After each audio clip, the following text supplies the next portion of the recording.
Hey guys, hey guys, hey guys, it's another video.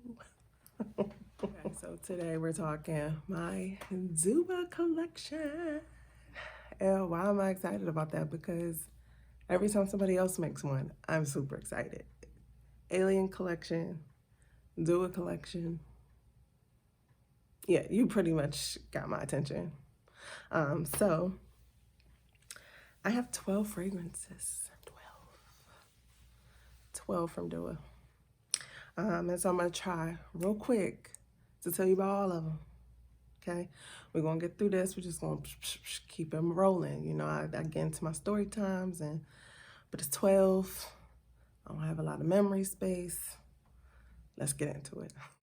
Okay, I'm gonna start with the least of my favorite, the least liked fragrances. So the fragrances that I don't care for as much from Dua.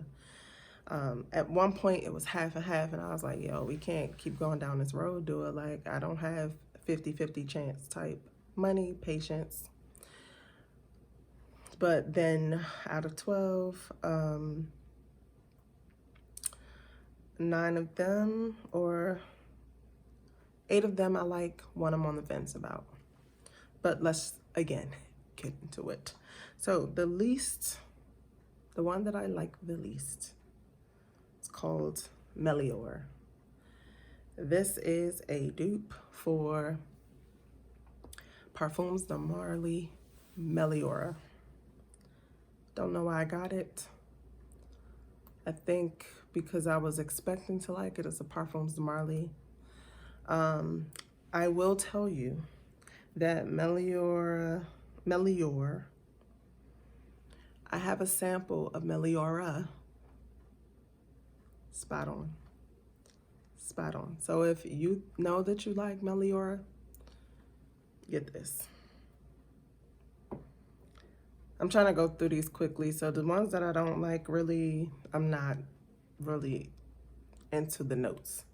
But I can tell you by sampling this right next to the Parfums de Marly sample, this is spot on, which I should have tried the sample before picking this, but I think I was just like, oh, add one more to the cart.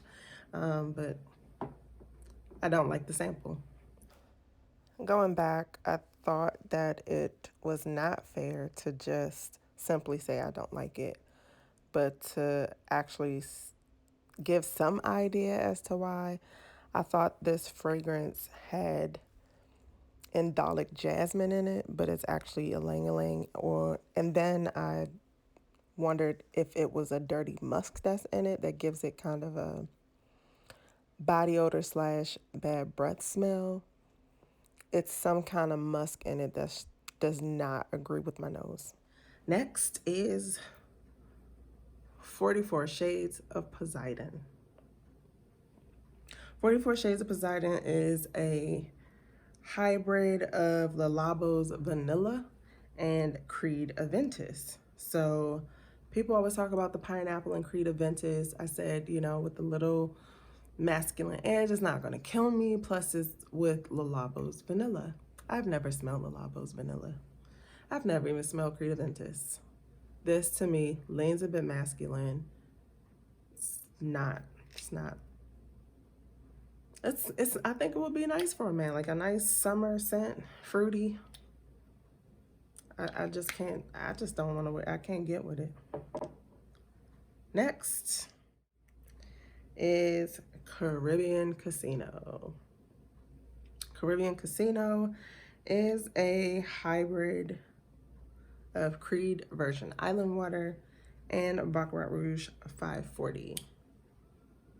Anything with Baccarat 540 in it, Baccarat Rouge 540 in it, like, I'm like, great, I'll take it. Creed Version Island Water, I don't quite remember why I thought that was a good combo with Baccarat Rouge 540, but I don't know if I'm just scarred by my initial feelings about this, which was some kind of cleaner that you may use in a bathroom. It's toned down and it has macerated a bit. So it's actually not horrible. It's more like a pineapple kind of fruit with the lost cherry, or I'm sorry, with Baccarat Rouge 540. And if you have not smelled or don't know anything about Baccarat Rouge 540, it's by Mason and Francis Kurkdjian, and it's deep sweetness that is loved by many. It's a iconic fragrance, unisex. So this is the combo of that, and it's not my favorite. I don't gravitate towards it. I have to tell you about the fragrance that I'm on the fence about. So the one I'm on the fence about is Dazed. This is a clone of Byredo's Sundazed. Byredo's Sundazed is citrusy cotton candy. So I'm like, citrus and cotton candy? Like, I mean, you say cotton candy. You say marshmallow, you say cotton candy, you say sugar, you say vanilla. I'm usually on board, right? This one is, let's start with, I've never smelled Byredo's Sundazed. But the citrus in this is so bright and out there. Again, oh, so this one is a newer one to me. It has not had a chance to sit, macerate, age a little bit. I did spray it and pump it to make sure we can get that process started. But it's sweet and it has a citrusy top that's just a little bit more on the laundry side, maybe. Laundry / cleaner. Another thing about this, again, it has not had time to age or macerate. You might want to smell the air more than what it smells like this, so close to your nose and skin. So the air might be, and the trail that follows you, because the type of citrus and cotton candy that's in this is like on 1,000. Let's go on to the next one because we got quite a few more to get through, and these are the ones that I like. We will start with the OG and the one that was recommended to me first by the Dua Queen herself, Jennifer Latifah. This is Cherry Casino. I also need to mention that I first was introduced to Dua by Alessandra Bussey, who's a YouTuber here. She has great videos on Dua fragrances if you're interested in more content, as well as Jennifer Latifah. So Cherry Casino is Tom Ford's Lost Cherry combined with Baccarat Rouge 540. This one, you get a nice identifiable cherry, and you do get that Baccarat Rouge 540. If you have both of those, you can blend them. Baccarat Rouge 540 basically almost goes with anything. It's like MAC's cork lip liner. So it's great. The next one I want to tell you about, because I think I got it when I got Cherry Casino, is Aphrodisiac Cafe. So Aphrodisiac Cafe, when I first got it, I was like, it just kind of smelled like, you know, those stores that sell natural oils and incense and therapeutic oils. I don't know. It just did not smell like anything I wanted to wear, let alone I sometimes don't even like walking into those places because it's a little overwhelming. But this, my friends, has had time to macerate, mature, warm up a bit, and it is one I am quite enjoying. Let me tell you about it. The Aphrodisiac Cafe is a hybrid of Initio's Psychedelic Love, which I have not smelled, and Montal's Intense Cafe. So in this one, You have coffee, myrrh, rose, vanilla, sandalwood, amber, patchouli, and musk.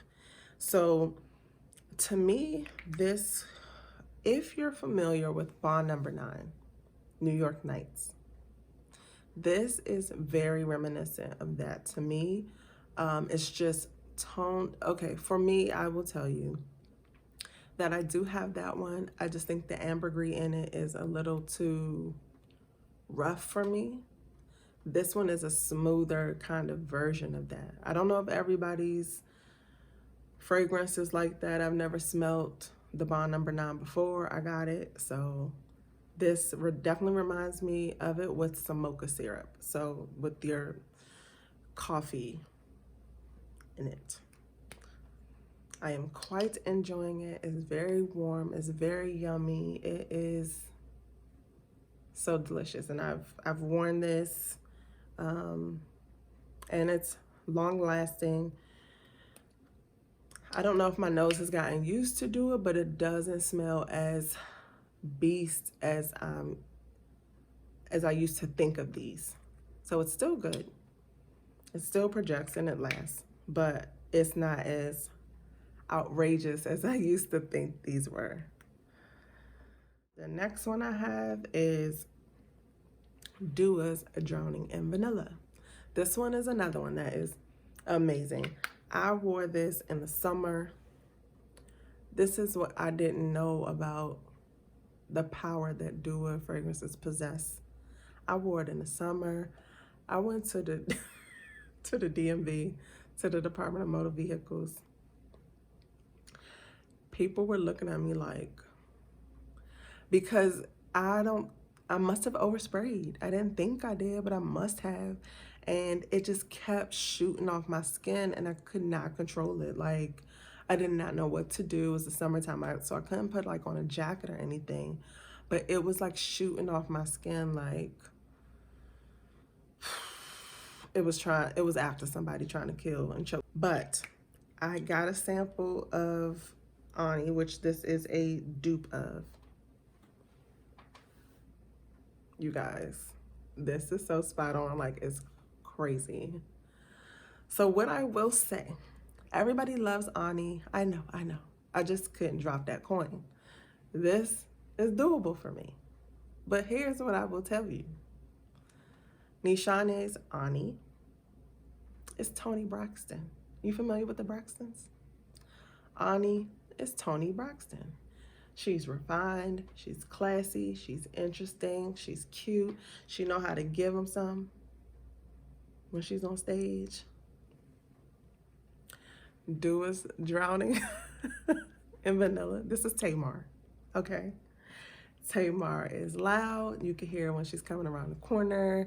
She's gonna get boisterous. She's gonna have some attitude. There's a lot of people that find that entertaining and funny. So the choice is yours.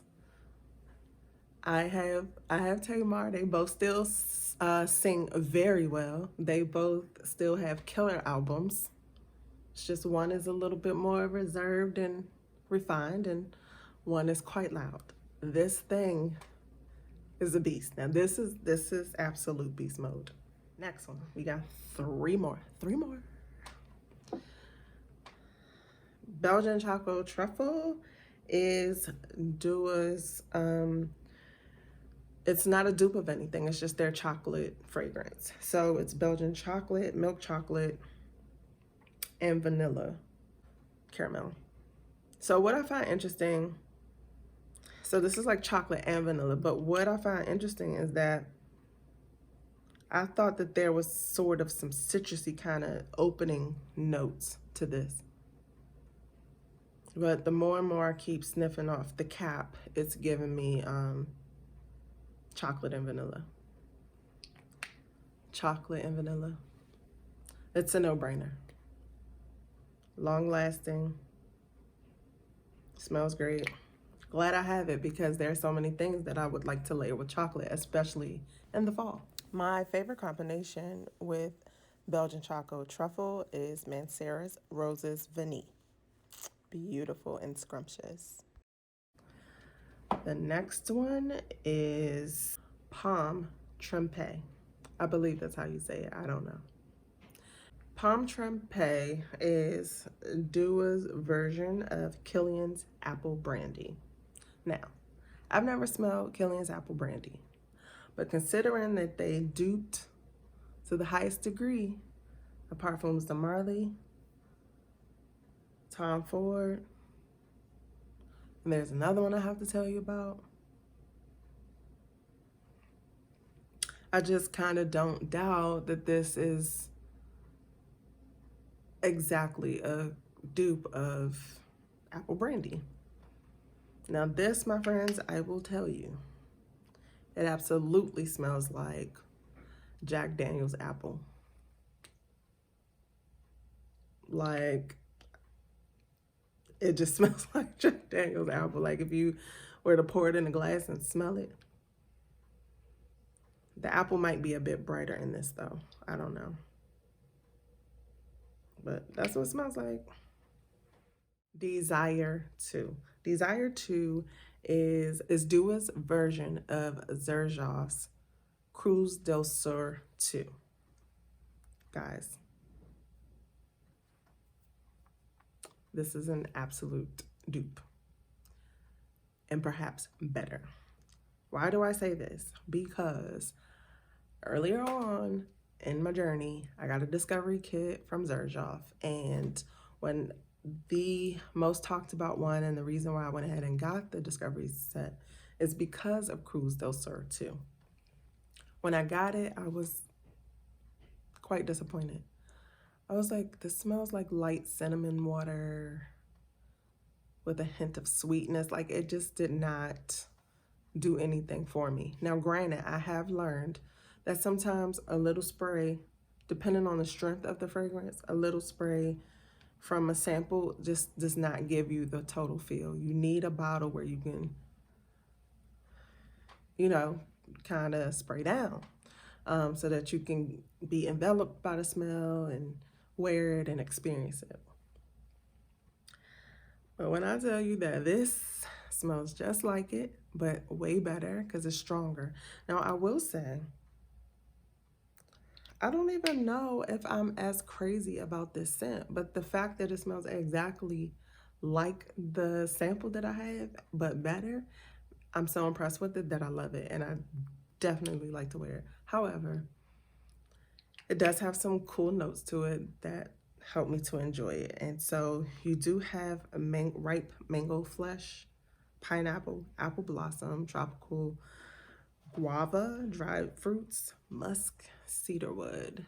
So you get a sweetness, but it's not a bright, citrusy, juicy sweetness. It's from these fruits like mango flesh and guava that aren't as bright. They are sweet, but they're not like a striking fragrance like sour apple can be, or super bright pineapple. The pineapple is subdued in here.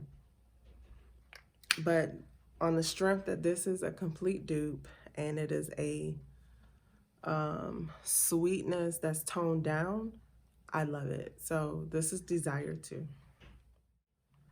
Dun, dun, dun, dun, dun, dun, dun. I mentioned this in a video depending on when it goes up, but this is Sour Peach. This is a dupe of Tom Ford's Bitter Peach.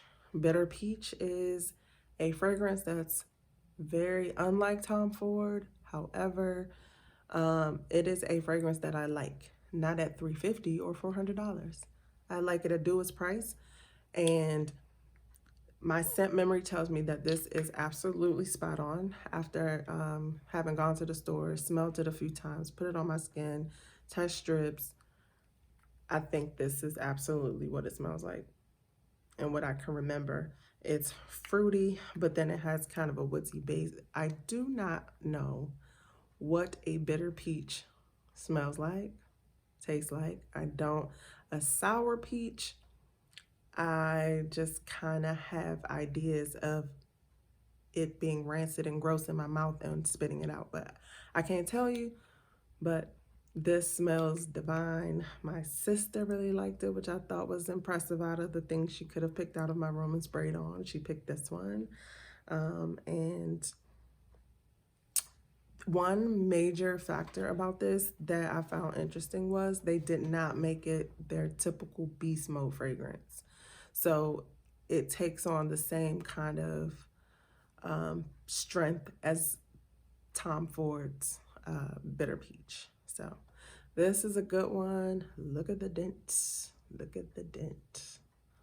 So yeah, I'm enjoying this. That is my entire collection. Do you have any duos? Definitely let me know what you have and what are your favorites if you're curious about trying some. I love learning and hearing about people's experiences with duos, even telling me the ones they don't like to kind of stay away from, or you know, to help me guide my buying, because again, for many of us, or definitely for me, it can be an expensive blind buy. So thanks guys, see you next video.